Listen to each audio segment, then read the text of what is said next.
रहमान साहब दामत बरकातुहुल आलिया अपने खिताब से नवाज रहे थे। बिला किसी ताखीर के जनाब हजरत मौलाना हबीबुल मुफ्ती हबीबुल्लाह साहब दामत बरकातुहु जलवा फरोज है, अपने खिताब से नवाजेंगे।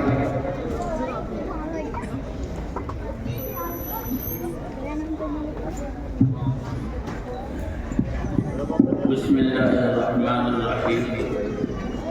अल्हम्दुलिल्लाहि रब्बिल आलमीन वस्सलातु वस्सलामु अला सय्यिदिल अंबिया'i वल मुरसलीन व अला आलिहि व सहबिहि अजमईन।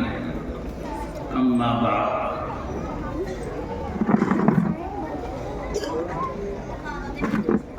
बुजुर्गान मोहतरम, अजीजान गिरामी,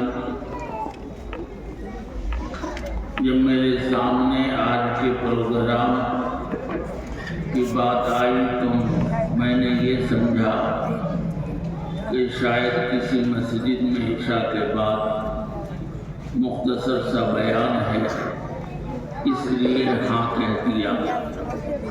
अगर ये मालूम होता कि 12 बजे तक का ये मुस्तक़िल जलसा है तो अब हम लोग मौलाना मशहूदुर रहमान साहब या स्टेज पर बैठे हुए हमारे मोहतरम उलमाए किराम की तरह से नौजवान और तवाना और ताकतवर नहीं रह गए कि सुबह से लेकर शाम तक ख़त्म बुखारी का भी प्रोग्राम करें, गुलशन औलिया का प्रोग्राम करें, उसमें ज़िक्र की मजलिस भी इशा तक असर के बाद से लेकर इशा तक प्रोग्राम करें और फिर इशा के बाद से 12 बजे तक भी जगह। हज़रत मौलाना अनीसुर रहमान साहब भी शुगर के मरीज़ हैं और मैं भी अल्हम्दुलिल्लाह 20 साल से हाई शुगर का मरीज़ हूँ। 300 से 400 के दरमियान शुगर रहती है, जिसमें बदन को आराम और खाना और सोना ये लाजमी चीज़ है। बहरहाल ये गलती ऐसी है जिसका सजा 100 इंशाअल्लाह साल भर के बाद किसी मखसूस अंदाज से किया जाएगा।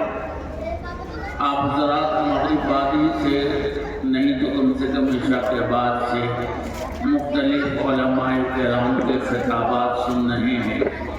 अब बात अखीर को पहुँच चुकी है।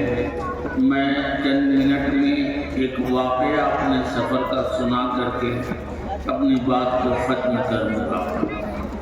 वो वाक़या ये है कि आज से तकरीबन 40-45 साल हुए दुबई जाना हुआ तो हमारे एक दोस्त ने कहा कि मुफ्ती साहब आज शाम को आपकी दावत है।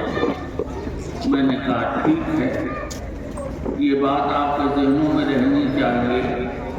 हज़रत थानवी अलैहि रहमत ने लिखा है कि दावत खिलाने के 3 तरीक़े हैं। एक तरीक़ा जो सबसे सहल और आसान है कि जिसको दावत खिलाना हो उसको दावत के पैसे हाथ में दे दो और कह दो कि हज़रत मेरी तरफ से आपकी दावत है, जो दिल चाहे जब चाहे जहाँ चाहे अपनी मर्ज़ी से खा लीजिएगा। फरमाते थे ये सबसे आसान है। दूसरा तरीक़ा ये है जो आपको खिलाना उसको राशन की शक्ल में, यानी चावल है, आटा है, दाल है, गोश्त है, वो बांध करके मदों को पहुंचा दीजिए कि हज़रत मेरी तरफ से दावत ये पकवा करके अपने घर खा लीजिए। फरमाते थे ये दूसरे नंबर पर है। तीसरे नंबर की दावत की शक्ल ये है कि आप किसी को दावत दें और उसके बाद सारा इंतज़ाम खुद घर पर करें और उसके बाद मेहमान को बुलाएं और मेहमान आपके घर पर आकर खाना खाएं। ये तीसरी शक्ल जो है ये सबसे मुश्किल है। इसमें औरतों को भी ज़हमत होती है, घर वालों को भी होती है, लेकिन घर वाले तो सिर्फ मालकीत करते हैं, सारी ज़हमत औरतों को होती है और वो बेचारी सुबह से शाम तक लगी रहती है। लेकिन कम मेहमान होते हैं जो खाने दरवाजे के पास खड़े होकर ये कहें कि अम्मा जी या दादी अम्मा सलाम अलैकुम या चाची सलाम अलैकुम, आप माशाअल्लाह आपके हाथ का खाना बहुत अच्छा लगा, अल्लाह आपके हाथ में बरकत अता फरमाए। इसकी तौफीक कब लोगों को मिलती है? खाना खाया, हाथ धोया तो उसके बाद चलते बने।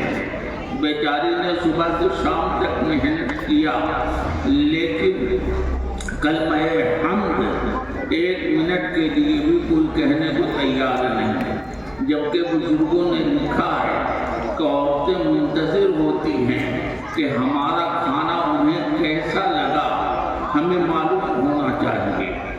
हज़रत मौलाना अब्दुल हई साहब आरिफी ये बुजुर्गों में हैं, लेकिन आपके पड़ोस के मुल्क में हिजरत करके चले गए और वहीं उनका इंतकाल भी हुआ। मुफ्ती तकी उस्मानी का नाम आप हज़रात ने सुना होगा, किबार उलमा में से हैं, हमारी सफ़ों में बड़े उलमा में वो शुमार होते हैं। हज़रत मौलाना मुफ्ती तकी साहब उस्मानी उनके वो शेख भी थे। डॉक्टर अब्दुल हई साहब की दावत किसी ने की, खाना खाया और खाने के दरमियान तारीफ करते रहे माशाअल्लाह मेज़बान के सामने कि माशाअल्लाह आपकी अहलिया ने खाना बहुत अच्छा पकाया, अल्लाह उनके हाथ में बरकत अता फरमाए और लज्जत में इज़ाफ़ा फरमाए। औरतों का एक मिजाज है, याद रखिएगा, जब घर में कोई मेहमान आएगा तो वो कान लगा के सुनती रहती हैं कि क्या बातें हो रही हैं, ये उनकी फितरत में दाखिल है। तो अम्मा जी भी सुन रही थी कि पीर साहब तशरीफ लाए हैं तो क्या कुछ बात हो रही है। बहरहाल उन्होंने सुना, सुनने के बाद वो अंदर बैठ गए। जब जाने लगे तो दाई ने हजरत से कहा कि अहलिया ये कोई नाजायज़ बात नहीं है, पर्दे के पीछे से आप बुजुर्गों को, मेहमानों को सलाम कर सकती हैं। तो अहलिया सलाम करना चाहती हैं। उन्होंने पर्दे के पीछे से सलाम करने के बजाय वो पर्दे के पीछे आके खड़ी हो गई। हजरत ने खुद ही सलाम किया और उसके साथ ये फरमाया कि माशाअल्लाह आपके हाथ का खाना खाया, बड़ा लुत्फ़ आया, बहुत अच्छा आपने पकाया था, अल्लाह आपको जज़ाए खैर अता फरमाए, आपके खाने में बरकत अता फरमाए और आपके हाथ में लज्जत पैदा फरमाए। बस ये चंद कलिमात थे दुआ के हजरत ने कहे, क्या ये जुमले कहने थे कि बस उसके बाद ज़ारो क़तार रोने लगे। वो बड़ी बड़ी जो थी ये सुनने के बाद ज़ारो क़तार रोने लगी। अब डॉक्टर अब्दुल हई साहब परेशान कि आखिर मैंने कौन सी बात ऐसी कह दी कि जिसकी वजह से बड़ी बड़ी ज़ारो क़तार रोने लगी। अब एकदम सकते में पड़ गए।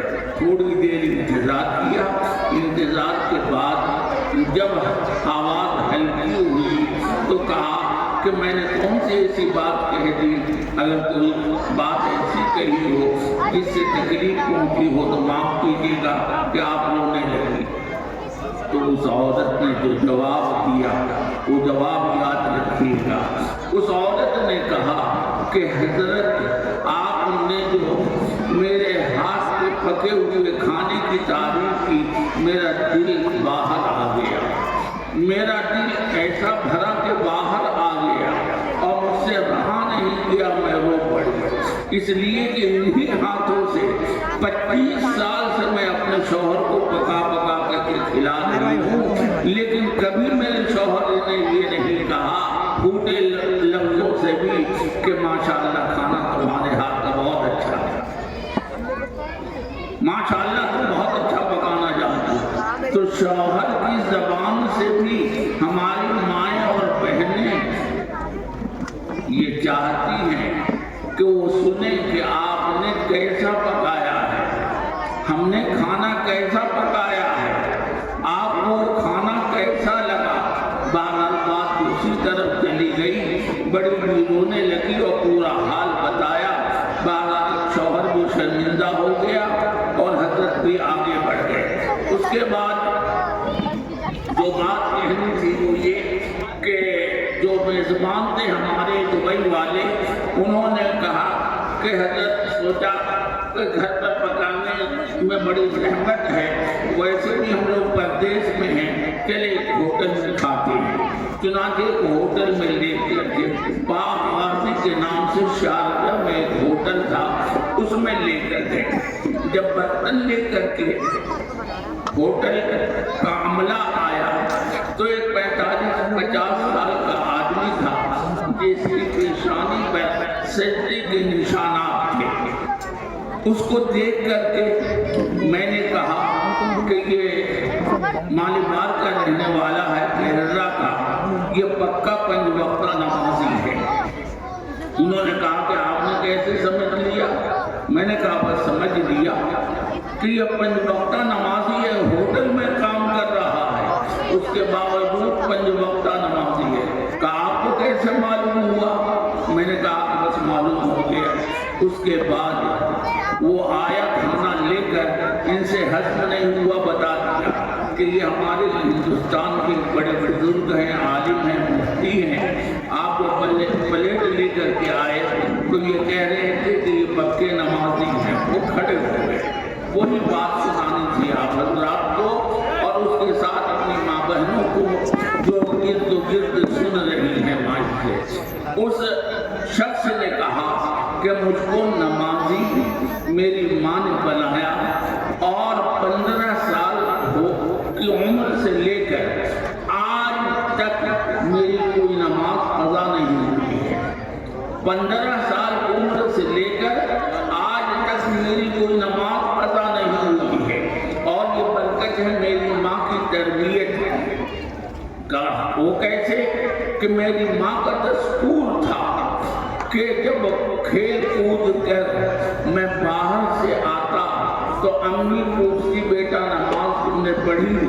तो अगर मैंने कह दिया नहीं तो अम्मी कहती खाना नहीं मिलेगा। लाख मैं रोता पीटता चीखता चिल्लाता कुछ भी कर लेता, लेकिन अम्मी कहती लो पहले नमाज पढ़ के आओ तब उसके बाद खाना मिलेगा।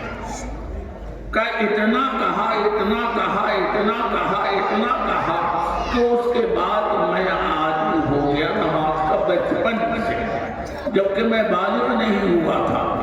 लाख कुछ कहता लेकिन माँ जो थी वो कहती थी नहीं बेटा जब तक नमाज पढ़ के नहीं आओगे उस वक्त तक के खाना नहीं दूंगी। और एक जुमला कहती थी, वो जुमला याद रखिएगा, मेरी माँ बहनें भी याद रखें। वो जुमला ये कहती थी कि अगर तू अल्लाह का हक नहीं अदा करेगा तो मेरा हक तू क्या अदा करेगा? पहला हक अल्लाह का है कि अल्लाह का हक अगर तू अदा करने वाला नहीं बनेगा तो मेरा क्या हक अदा करेगा?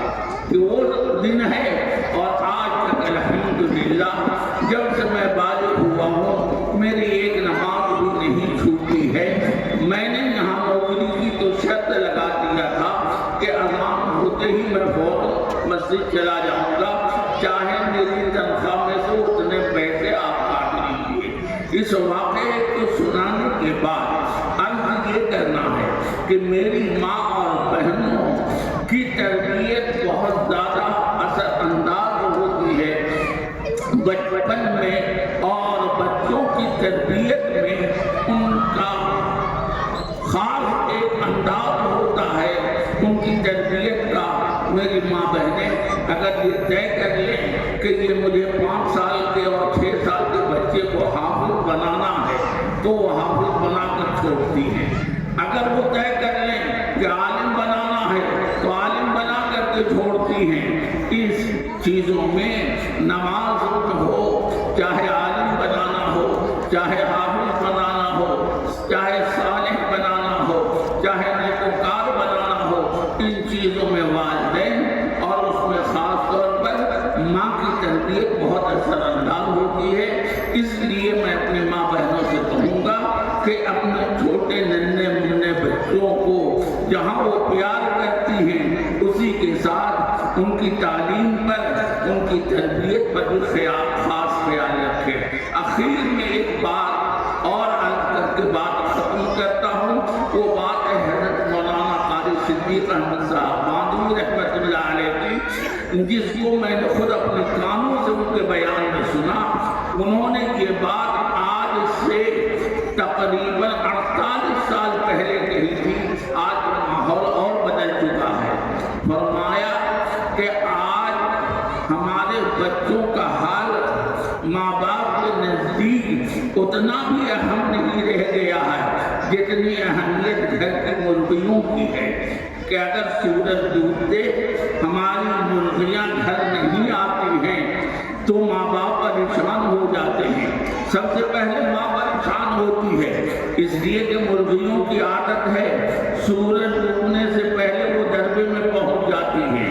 اگر نہیں آئی اور کوئی مرغی غائب ہے تو ٹارچ لے کے ہر طرف گھر میں ڈھونڈتی ہے، اور معلوم ہوا شوہر میں نماز پڑھ رہے تھے، مغرب پڑھ کے آتے ہی ان کو دوڑاتی ہے کہ ایک مرغی نہیں آئی، 10 میں سے 9 ہے، ایک غائب ہے، ڈھونڈ کے لاؤ۔ وہ سارے گھروں میں اور محلے میں تلاش کرتے ہیں ٹارچ لے کر کے، اور جب تک وہ مرغی مل نہیں جاتی ہے میاں بیوی کو سکون نہیں ملتا۔ حضرت قاری صدیق صاحب باندھوی نے یہ سنانے کے بعد فرمایا کہ جتنی اہمیت ہماری نگاہ میں ہماری مرغیوں کی ہے، مرغوں کی ہے، اتنی اہمیت بھی آج ہماری اولاد کی نہیں رہ گئی، کہ ہمارے جوان بچے رات کو 11 بجے گھر سے نکل کر 2 بجے آ رہے ہیں، ہماری بچیاں رات کو عشاء کے بعد نکلی وہ 1 بجے آ رہی ہے، لیکن ماں باپ کو کوئی فکر نہیں ہے کہ ان کے موبائل کو چیک کریں، ان کے آنے جانے پر نظر رکھیں کہ وہ کس سے بات کر رہا ہے یا کر رہی ہے، کہاں جا رہا ہے یا کہاں جا رہی ہے۔ کبھی زبان نہیں کھلتی کہ بیٹا تم 2 بجے تک کہاں تھے، کس کے ساتھ تھے۔ کبھی زبان ماں باپ کی نہیں کھلتی کہ بیٹی سے پوچھ لے کہ بیٹی تم کہاں اب تک کے تھی، کس کام میں گئی تھی، بس اٹھایا چلی گئی۔ اب تو موبائل کا زمانہ ہے۔ میرے دوستوں، میرے بزرگوں، اگر اپنی اولادوں کو بچانا ہے تو اتنا لمبا موبائل جو شوق سے آپ اپنے بچوں کو دے رہے ہیں وہ موبائل دینا بند کر لیجئے، ورنہ خون کے آنسو روئیے گا۔ اللہ ہم سب کو سمجھ نصیب فرمائے۔ وآخر دعوانا الحمدللہ رب العالمین۔ جو حافظ ہوئے ہیں جن کی دستار بندی ہونی ہے وہ حافظ بچے آ جائیں۔ کہاں ہے حفاظ؟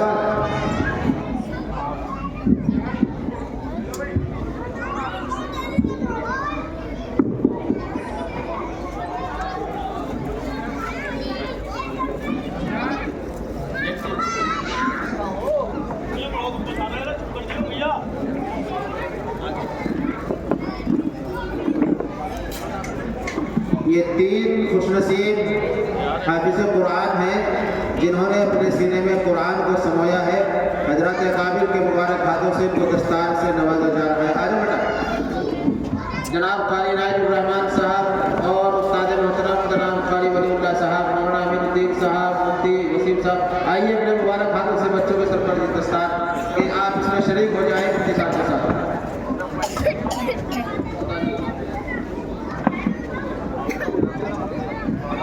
حافظ محمد فیض، حافظ محمد فیض،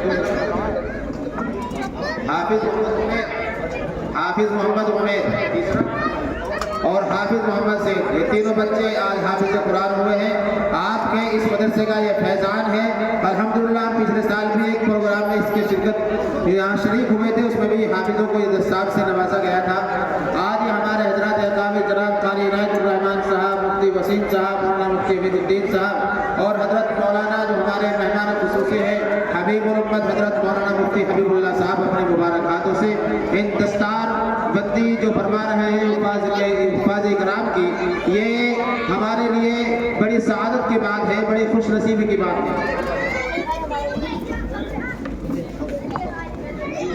مدرسے کی جانب سے بچوں کو یہ شیلڈ بھی پیش کی جا رہی ہے دستار کے ساتھ ساتھ میں، اور شاید کلام پاک بھی ہے۔ کہ قرآن اور ان کے لیے یہ شیلڈ اور ان کے تاج پوشی دستار بندی کی شکل میں آپ جس کا یہ خوبصورت منظر اپنے آنکھوں سے دیکھ رہے ہیں اور آپ جس کا دیدار کر رہے ہیں، یہ ہمارے لیے سعادت کی بات ہے، اور ہم بھی اس کا تہیہ کریں، اس کا عزم کریں کہ ہم بھی اپنے بچوں کو انشاءاللہ قرآن کی دولت سے سرفراز کرائیں گے۔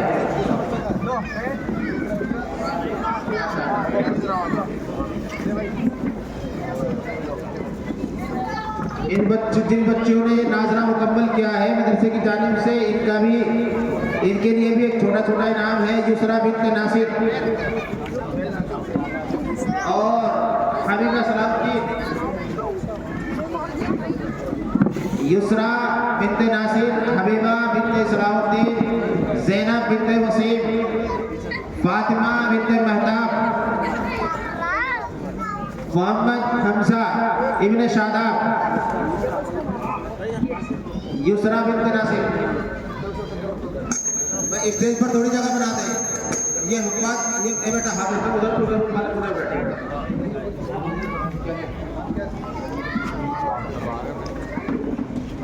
اچھا یہ جو بھائی یہ کیمرے والے فوٹو والے ہیں یہ ایک طرف ہو جائیں، یہ ہمارے جو کیمرے والے ہیں فوٹو والے اس کو بالکل بند کر دیں، یہ بالکل بھی جائز نہیں ہے۔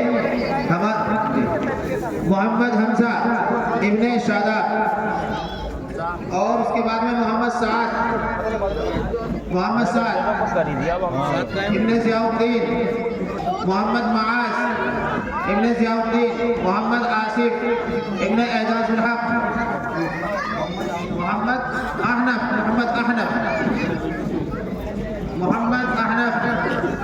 ابن اعجاز الدین۔ یہ کیا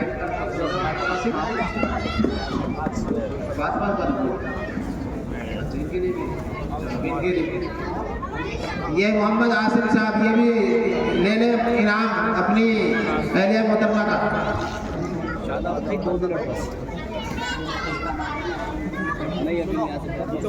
اب اس کے بعد میں انشاءاللہ آپ حضرات کو جناب قاری عنایت الرحمن صاحب اپنے نرالے انداز سے اور جو ان کو اللہ نے خداداد صلاحیت سے نوازا ہے، اپنے بہترین انداز سے کلام پاک کی تلاوت سے ہم سب کو محفوظ فرمائیں گے، اور اس کے بعد میں جناب حضرت مولانا مفتی امین الدین صاحب، مولانا مفتی محمد وسیم صاحب حسب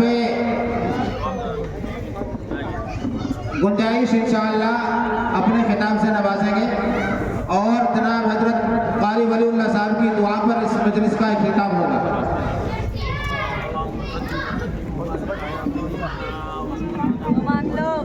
سبھی حضرات تشریف رکھیں۔ حضرت ابھی دعا ہمارے پروگرام کو بھی آگے چلے گا، ایک بہت مشہور قاری ہمارے درمیان ہے، سب تشریف رکھیں، حضرت کی دعا مانگیں سب دعا۔